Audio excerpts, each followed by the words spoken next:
এটা খুবই ন্যাক্কারজনক। আমাদের স্বাধীনভাবে আমরা কথা বলবো, কিন্তু আমাদের সে কথা বলতে দিচ্ছে না।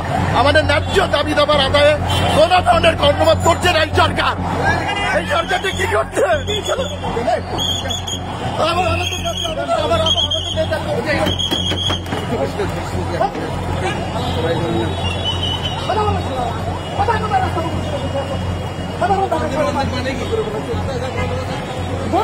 রাস্তা বন্ধ করে দিয়েছে, অরাজক রাজ্যে পরিণত করেছে।